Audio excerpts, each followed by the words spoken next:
Okay, we're going to continue with our lesson and do a quick introduction on the alphabet in Espanol and also talk about some ways that you can improve your pronunciation as we start learning new expressions. So first, the best pronunciation tip in Spanish is to master the vowel sounds. This is how you can make your accent sound as authentic as possible in as little time as possible. Trust me, this really works.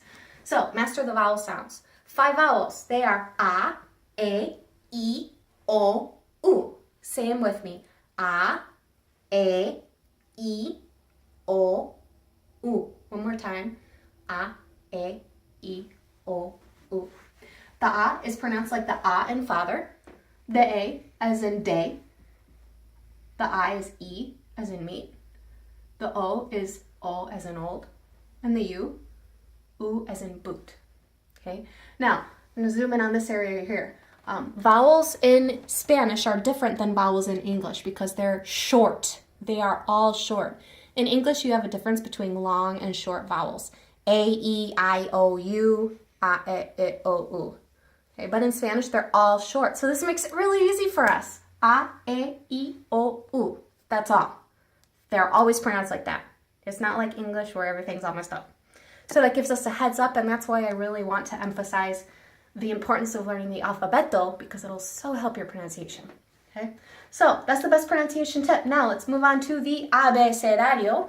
El abecedario. Okay? Again, our vowels are important. A, E, O, U. And we're going to practice the alphabet. I've spelled them out phonetically for you. Okay? We're going to practice it once, and then I'll tell you a couple things about the alfabeto. A, B, C, D, E, F, G, H, I, J, K, L, E, M, N, N, O, P, Q, R, S, T, U, V, W, X, Y, Z. So that's the alfabeto, or el abecedario. Couple things to know about the alfabeto. The H. The H is always silent. It's not like H. Like, look over here quick. Hola. We don't pronounce the H. Hola. Okay? H. The Jota, on the other hand, sounds more like the English H. Jota. The double L always sounds like the Y in ya. Ella. Yeah. Ella. Look over here.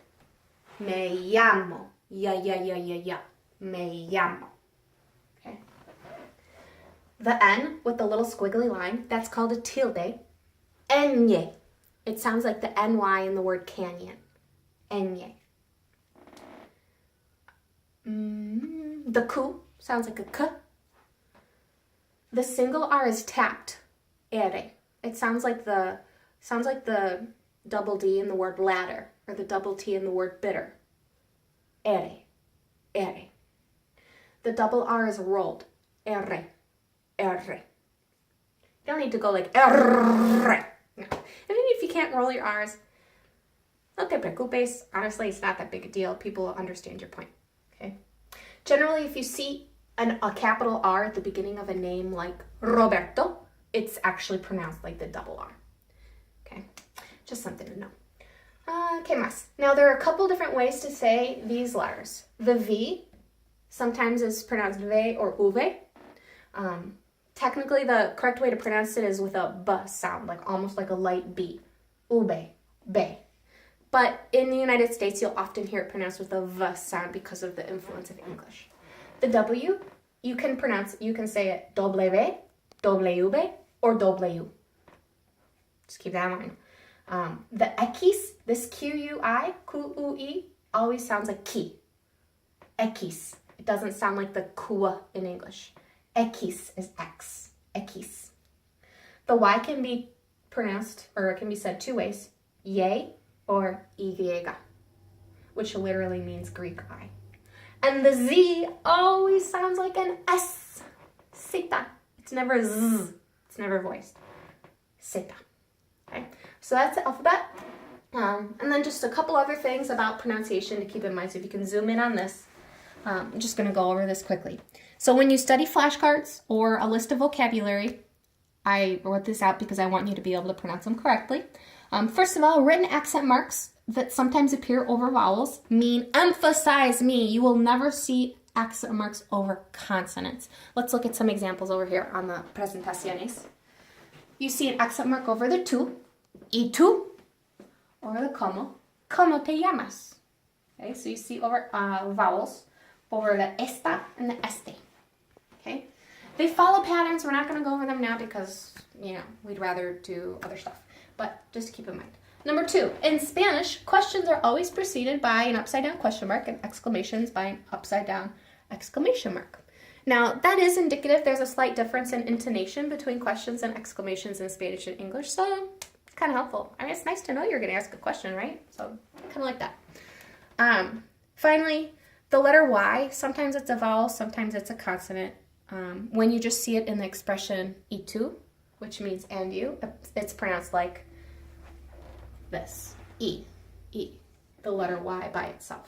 But it can also act like a consonant if it's at the beginning of a word, like the word yerno, which means son-in-law, and sometimes the Y you'll hear it pronounced more like a yeah, like a hard sound, yerno, okay? 4, the double L in Espanol is always pronounced like the Y in ya. Well, sometimes, again, depends on the dialect with the country that you're from. It might be pronounced harder, like me llamo. In Argentina, they pronounce it a little differently. But it's never pronounced la, never. Okay, so me llamo or me llamo. And the N with the tilde over it, again, we mentioned when we went over that, it's pronounced like the NY in the word canyon. An example of a word that has that is niño, which means child, niño or niña. So those are some notes about the alphabet. Let's practice the alphabet one more time.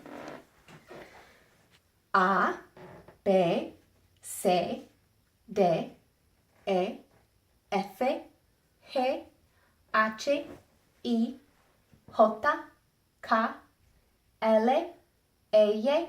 M, N, O, P, Q, R, S, T, U, V, W, X, Y, Z.